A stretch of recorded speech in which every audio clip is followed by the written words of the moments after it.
What I'm about to say in this video will probably impact you more than you know.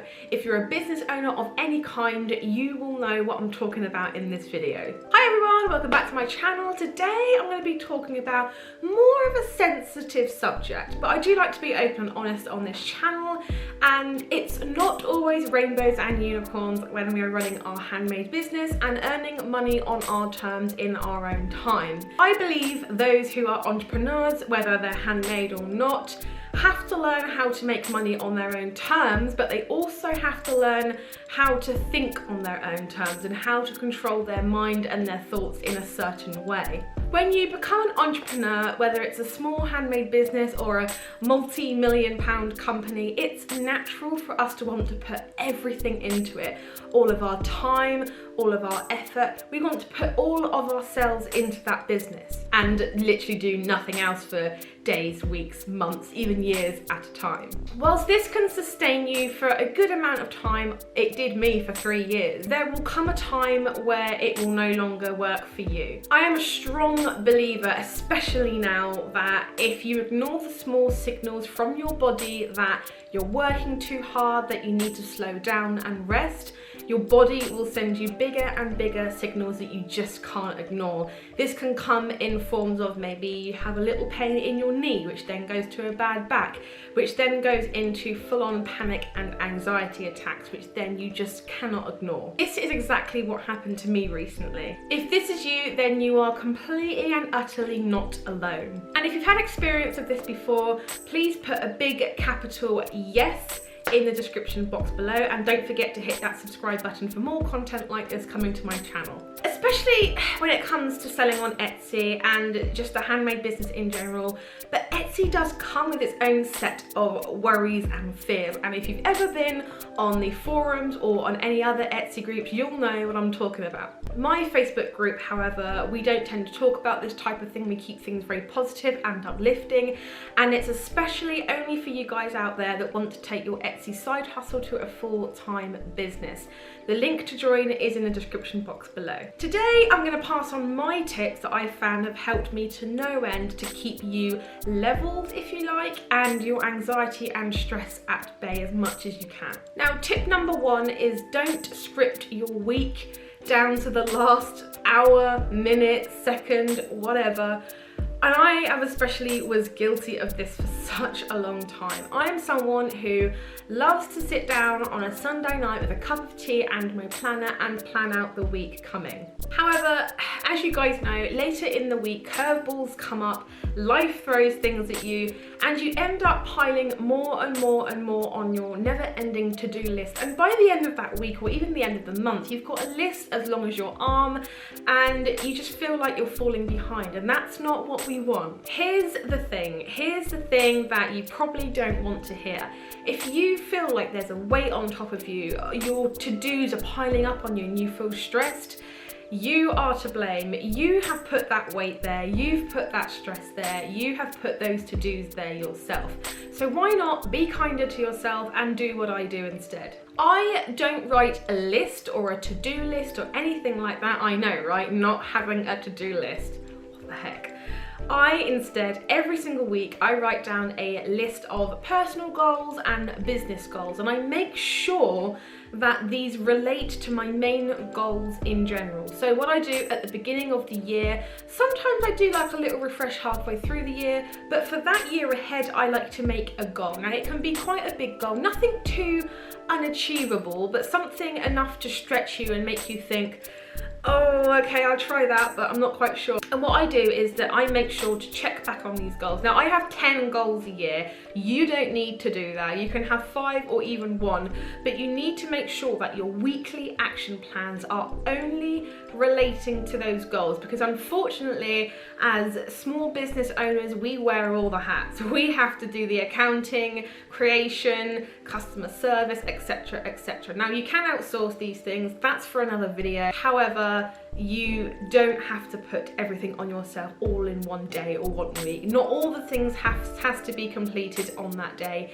You can definitely take your time, and also consider saying no to things that don't serve your goal or purpose. But the upshot of it is to just make sure that every week you only have a set amount of goals that will get you towards your main goal. I tend to only write enough to fill half of an A5 sheet because that's what size my planner is, and that's it. And believe me, I do have times where I finish my work by Wednesday and I'm like, oh, maybe I should put some more on myself. But I've learnt the hard way, and it was a real hard way that I learned that that's not the case. You set your goals, you stick to them. If you get them done early, great, have some time off. If you don't, that's fine, put them on to next week. But at the end of the day, you need time off too. And if you're a full-time seller like I am, or a handmade business owner, you know the perils of continuously putting things on your list. You think, okay, cool, well, I've done the Pinterest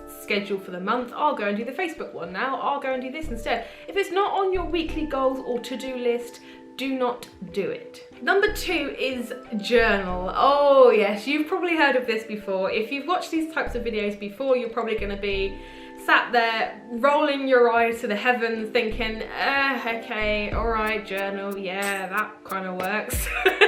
I know you are, but this is something that I did in the depths of an anxiety attack that literally changed me. I can't really describe how bad it was, but at the end of it, I was like, things need to change, and I started to journal. If you're sat there and you're thinking like I did, that you just don't see the point, basically what I think of it as is I'm getting things out of my brain. So it's kind of like a watering can, okay? You're filling it up at the top with stress and worries and thoughts and feelings and all these things that we bottle up.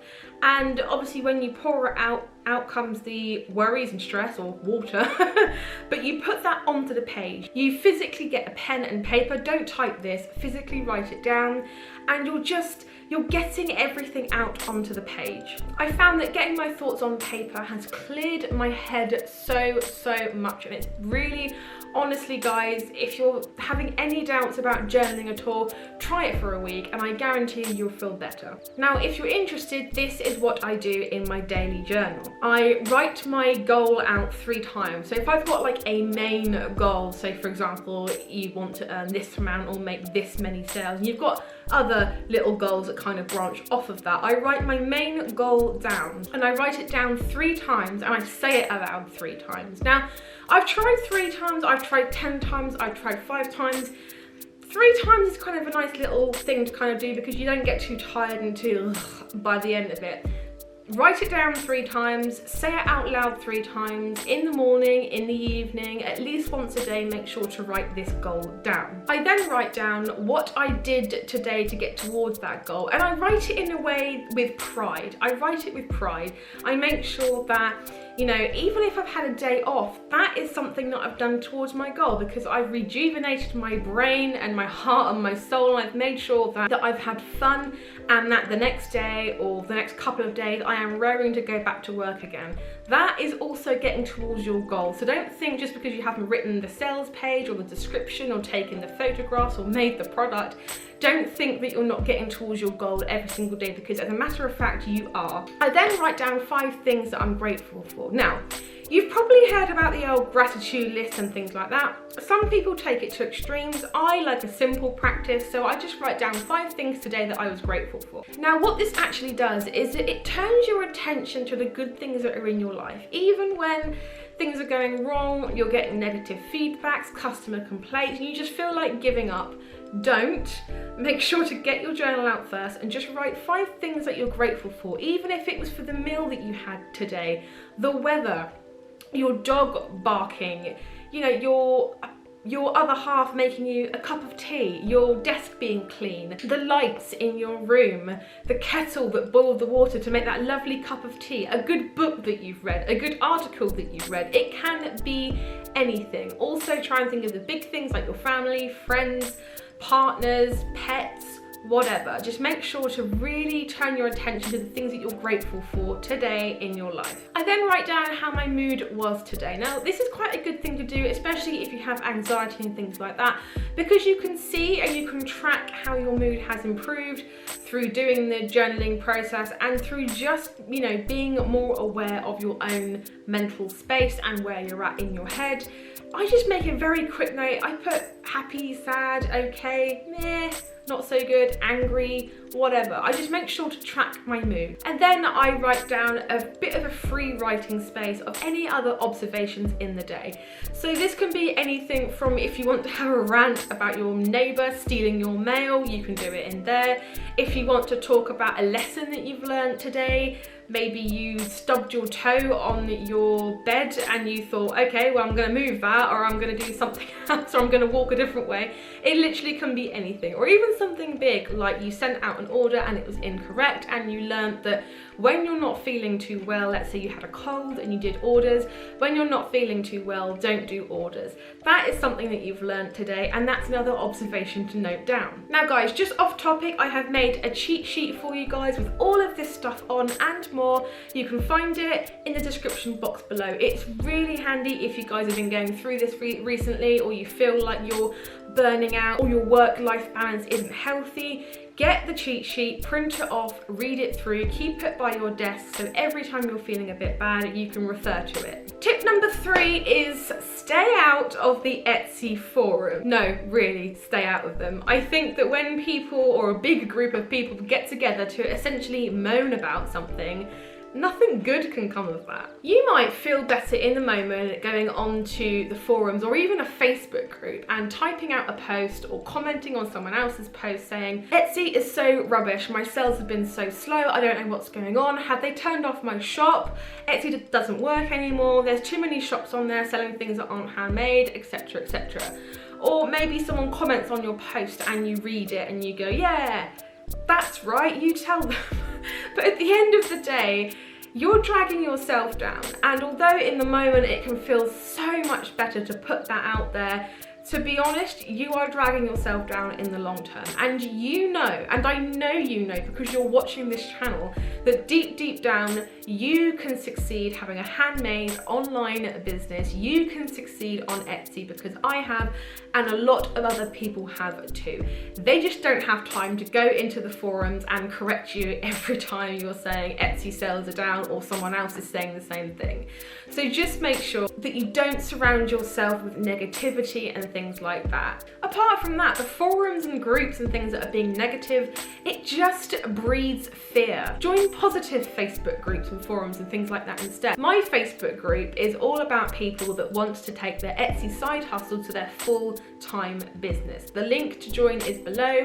We don't allow any negative posts in there or anything like that, so you're sure to find positive, uplifting posts in there. Number 4 is to plan your finances in advance. With this one, I had to say I did do this from day one because I knew that being self-employed was going to be full of financial ups and downs.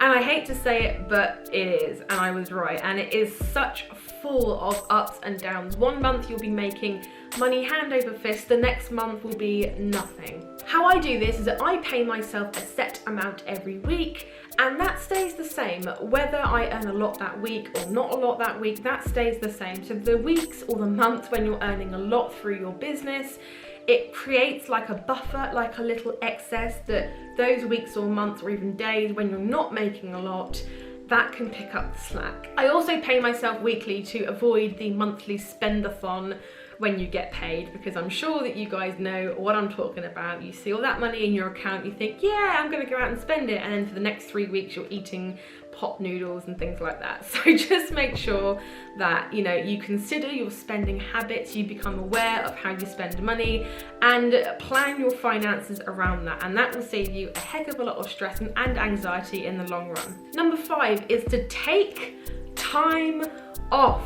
Guys, I know you're sat there and I know you're thinking, yeah, I take time off, it's fine, but do you? Do you actually take proper time off? Or do you take time off from your handmade business and, you know, you're running the kids to this class and that friend's place and whatever, or, you know, you're maybe planning a wedding or buying a house or things like that, and you're doing things like that instead, and that is your time off. Guys, please, please, please make it a priority to block non-negotiable time out of your week that is just for you. I take between 1 to 3 days off in the week. That's including weekends. Now, you may be thinking, no, you don't, Steph. There's no way, but I do. I can guarantee you. I promise that's what I do, because number one, I've put systems in place that make sure that my business can basically run itself.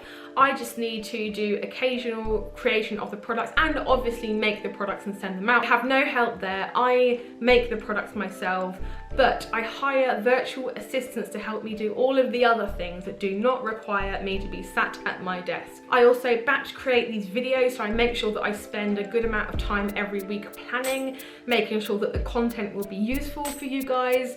And yeah, I just make sure to batch my tasks. Taking time to relax and time that's specifically for you is paramount for your business's success.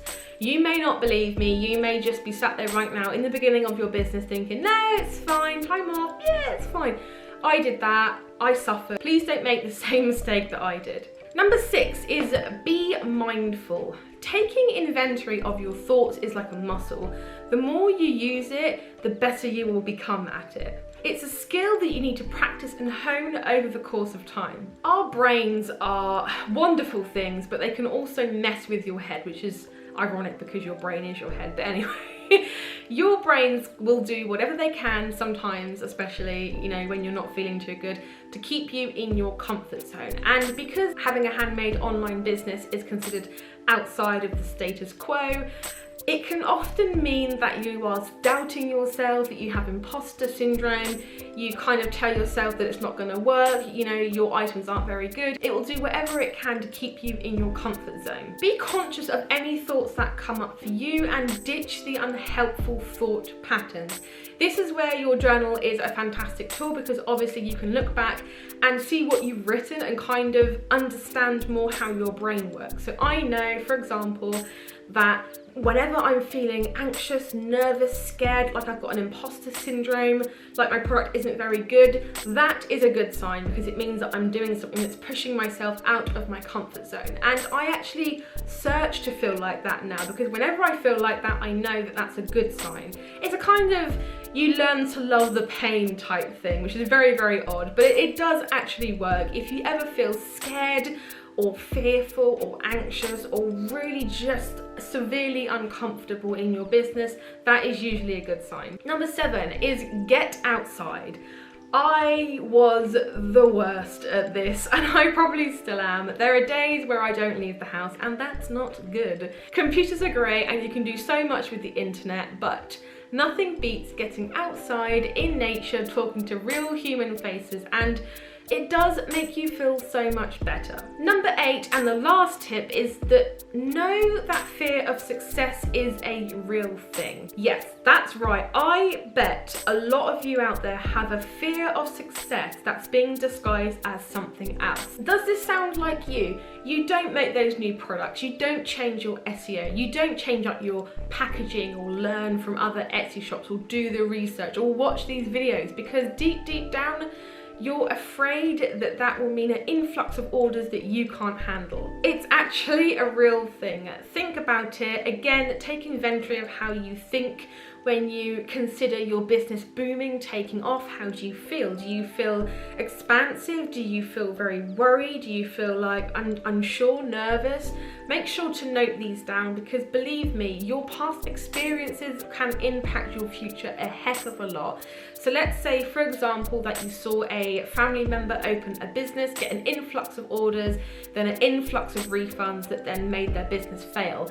You might think, well, that's fine. I know in my heart that Uncle John didn't really do it very well and I'm doing it differently. But deep down, that does affect you. So just make sure to work through these issues and write them down, and make sure to reaffirm that you are living your own life. Uncle John lived his life and that's fine. He did it the way he had to to do it. You're doing yours differently. So yeah, fear of success is a real thing, and it can rear its ugly head and be shunned by other things and hidden as other issues, but at the end of the day, it's a pain in the ass and it's there. It's going to be there at some point, so just make sure that you get that little gremlin out of your head. So I hope you like this video, guys. Don't forget to get your free cheat sheet in the description box below. There's loads of other info on there as well as this video.